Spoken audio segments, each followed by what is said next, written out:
चोर चोरी से जाए, चोर चोरी से जाए, हेरा फेरी से ना जाए। यह कहावत कंगाल पाकिस्तान पर बिल्कुल फिट बैठती है, क्योंकि आप जानते हैं कि कंगाल पाकिस्तान को आईएमएफ के रहमो करम पर $1 बिलियन की भीख मिली है, रहम मिला है।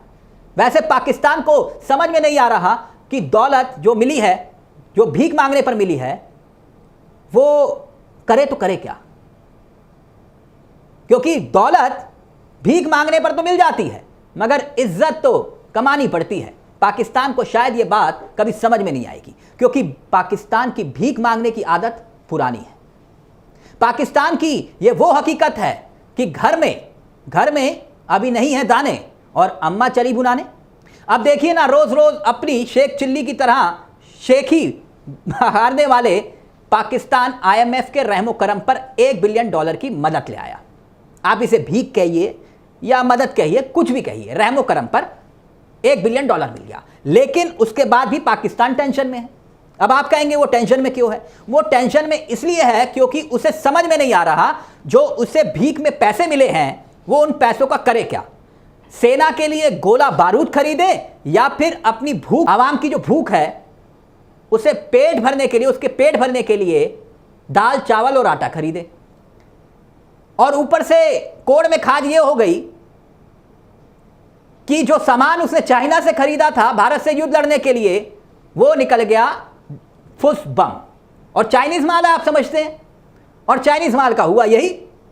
युद्ध लड़ने की सोची थी चाइना के सामान से और चाइनीज बम फुस हो गया। आईएमएफ की मदद की कहानी का किस्सा सुनाऊंगा पूरा का पूरा आपको, मगर उससे पहले पाकिस्तान का वो संदेश, वो जिक्र जरूरी है पाकिस्तान को देना जो पाकिस्तान को समझना होगा। मुल्क की साख टैंकों की परेड से नहीं बनती है, साख बनती है जनता के पेट भरने से, बच्चों को पढ़ाने से, मुल्क की आवाम को आगे बढ़ाने से, दुनिया में इज्जत कमाने से। लेकिन यह पाकिस्तान है जिसे कर्ज लेकर घी पीना और घी पीकर बम बनाने की आदत है। यह तो उसकी फितरत है। सऊदी अरब से लेकर चाइना तक सबके सामने कटोरा फैलाया और सबसे पैसा मांगा, और घर आने के बाद हम बहुत ताकतवर हैं भाई। यही तो है पाकिस्तान। यकीन नहीं आता तो एक किस्सा सुनाता हूं। यह किस्सा नहीं, हकीकत है। एक बयान है, और वो बयान है इसी पाकिस्तान के प्रधानमंत्री का, चंद साल पुराना, लगभग शायद 2022 का। मैं उस पर आऊं, मगर उससे पहले दोस्तों खबर बस इतनी है कि भारत के विरोध के बावजूद आईएमएफ की तरफ से $1 अरब, आईएमएफ की तरफ से $1 अरब यानी करीब 85-100 करोड़ पाकिस्तान को मिल गए। पाकिस्तान की झोली में आ गए, कटोरे में आ गए। आईएमएफ ने डाल दिए, आप इसे कह सकते हैं कटोरे में आईएमएफ ने $1 बिलियन डाल दिए। अब जैसे कि मैंने आपको बताया कि पाकिस्तान को पैसा तो मिल गया लेकिन वो टेंशन में है, पैसे का करे क्या। आटा चावल खरीदे अपनी देश की आवाम के लिए, बच्चों के लिए किताबें खरीदे, अस्पताल में मरीजों के लिए दवाई खरीदे, या फिर सेना के लिए और आतंकी संगठनों के लिए गोला बारूद खरीदे। कंफ्यूजन तो है। मगर एक बात और बताना चाहूंगा, वो ये कि जो पाकिस्तान के प्रधानमंत्री है ना, शहनवाज शरीफ, जिनका मैंने जिक्र किया, वो इस सच से वाकिफ हैं। अब आप कहेंगे कैसे, जब वो खुद कबूल रहे हैं। जी, अब पाकिस्तान मुल्क के प्रधानमंत्री खुद कबूल रहे हैं कि हम भिखारी हैं। मैं नहीं कह रहा और ना मैं कोई कटाक्ष कर रहा हूं पाकिस्तान पर, यह पाकिस्तान के प्रधानमंत्री खुद कह रहे हैं। दोस्तों 2022 में बकायदा उन्होंने सबके सामने कहा, मैं हुबहू कोड भी कर देता हूं आप चाहेंगे तो। कोड यह था कि 75 साल से हम कटोरा लेकर भटक रहे हैं। अब देश के, पाकिस्तान के मुल्क के प्रधानमंत्री, पाकिस्तान की मैं बेइज्जती नहीं कर रहा, मैं उनके द्वारा कहा गया बयान कोड कर रहा हूं। वो क्या कहते हैं, अब शब्द ब शब्द बोल रहा हूं। शरीफ बोले कि 75 साल से हम कटोरा लेकर भटक रहे हैं। जब किसी देश के सामने हम जाते हैं तो जो सामने पड़ता है उसे लगता है कि हम कुछ मांगने आए हैं। हम किसी को फोन करते हैं तो उसको लगता है कि यह फोन किया गया, इसका मतलब पैसे मांग रहा है। यह बड़ी शर्मिंदगी की बात है। मगर 75 साल बाद भी हमको कटोरा लेकर भीख मांगनी पड़ती है। यकीनन शर्मिंदगी की बात तो है। शरीफ साहब, किसी देश का प्रधानमंत्री अगर ये बात अपनी ही मुल्क के बारे में कहे तो दुनिया समझ सकती है। लेकिन फिर भी बात पाकिस्तान की भीख मांगने की आदत की और आंखें दिखाने की आदत भी, यानी भीख भी लेंगे और आंखें भी दिखाएंगे। अब आंखें दिखाई भी गई है। भले ही पाकिस्तान के प्रधानमंत्री शरीफ साहब ने यह बात 2022 में बोली थी, मगर दुनिया के कानों में अब भी यह बात गूंज रही है। पाकिस्तान की भीख मांगने की आदत में अब तक कोई बदलाव, कोई सुधार नहीं आया है। जहां तक बात रही युद्ध की, वॉर की, तो पाकिस्तान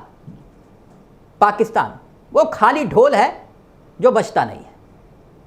पाकिस्तान की वही कहानी है। जब गरीबी की चिंता सताने लगती है तो विदेश में जाकर गुहार लगाई जाती है कि हे मालिक कुछ तो दे दो ताकि हम अपने मुल्क की आवाम का पेट भर सकें। खैर, पाकिस्तान की किस्मत यहां पर आईएमएफ में कुछ अच्छी दिखाई दी, तभी तो आईएमएफ ने 8500 करोड़ की रहन की भीख दे दी। अब ऊपर वाले से एक ही दुआ है कि पाकिस्तान को सद्बुद्धि भी दे दे, लेकिन लगता नहीं है दोस्तों, बहुत मुश्किल है। एक और खबर बताता हूं, और ये खबर वो वाली स्ट्राइक से नहीं है, एक बहुत दिलचस्प स्ट्राइक है जो बॉर्डर पर चल रही है। ये वो वाली स्ट्राइक नहीं है। युद्ध वाली स्ट्राइक तो आपने देख ली, लेकिन अब एक और स्ट्राइक पाकिस्तान पर हुई है और वो कूटनीतिक मंच पर हुई है। युद्ध के मैदान से लेकर कूटनीति के मंच तक हर जगह पाकिस्तान चक्रव्यूह में गिर गया, मुंह की खा रहा है। भारत ने किया क्या? फाइनेंशियल एक्शन टास्क फोर्स होती है और इसे बोलते हैं FATF, उससे दोबारा ग्रे लिस्ट में डालने की, पाकिस्तान को ग्रे लिस्ट में डालने की मांग की गई है।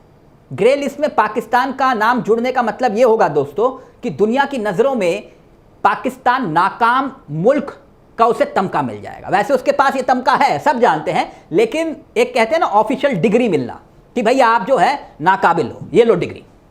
पाकिस्तान को ये डिग्री मिल सकती है।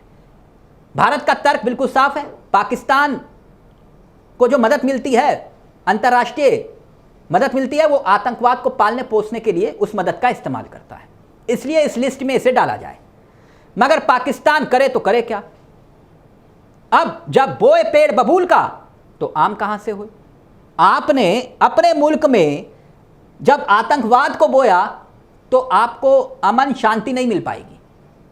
आप सिर्फ और सिर्फ ट्विटर पर ही युद्ध लड़िए, मीम्स बनाइए, दिमागी दिवालियेपन का आप संकेत दीजिए पाकिस्तान। ये मैं नहीं कह रहा, आपके रक्षा मंत्री, पाकिस्तान के रक्षा मंत्री मीम खेल रहे हैं। भारत से युद्ध लड़ने की जगह सोशल मीडिया पर युद्ध लड़ रहे हैं, मीम्स के कंटेंट तैयार कर रहे हैं। सवाल यही है कि कभी दुश्मन मुल्क को धमकी तो कभी आईएमएफ के सामने भीख मांगने की नौटंकी। पाकिस्तान की यही कहानी है, उसे कर्ज लेकर घी भी पीना है, जहर भी उगलना है और आतंकवाद को पनाह भी देनी है। अब पाकिस्तान का क्या होगा? बड़ा सवाल है। लेकिन हम इतना बता दें कि अगर पाकिस्तान वक्त रहते नहीं सुधरा तो पाकिस्तान का भविष्य परमानेंट खराब होने वाला है, फिक्स है। वैसे युद्ध भी नहीं रुका तो भारत तो खराब कर ही देगा, लेकिन फिर भी हम पाकिस्तान को यह कहेंगे, सलाह देंगे कि पाकिस्तान के हुक्मरान बंद कर दो आतंकवाद, तो शायद भारत कर देगा तुम्हें माफ। ये धमकी वमकी देना बंद करो, कटोरा थामना बंद करो, आतंकवाद पर नहीं शिक्षा पर पैसा लगाओ, स्वास्थ्य की हालत सुधारो, उद्योग लगाओ, भ्रष्टाचार को खत्म करो, आतंकवाद को लेकर एक ही बात, आतंकवाद पे प्रहार करो। अगर अब पाकिस्तान ने ऐसा नहीं किया तो इतिहास लिखा जाएगा कि ये एक मुल्क था जिसका नाम था पाकिस्तान, जो था आतंक की पनाह, भीख का कटोरा थामे दुनिया की चौखट पर खड़ा रहता था, लेकिन फिर भी नहीं सुधरता था और उसके बाद हिंदुस्तान ने कर दिया उसका काम तमाम। खैर, हम तो यही कहेंगे पाकिस्तान बेहतर है कि इज्जत की कमाओ, इज्जत की खाओ, मेहनत करो, आतंकवाद को भगाओ। कितना भीख मांग लोगे और कितना भीख मांग के अपने देश को चला लोगे? सुधर जाओ। बाकी फिर चलते चलते कहूंगा, दौलत भीख मांगने पर तो मिल जाती है, लेकिन इज्जत कहां से कमाओगे पाकिस्तान। नमस्कार, जय हिंद, जय भारत।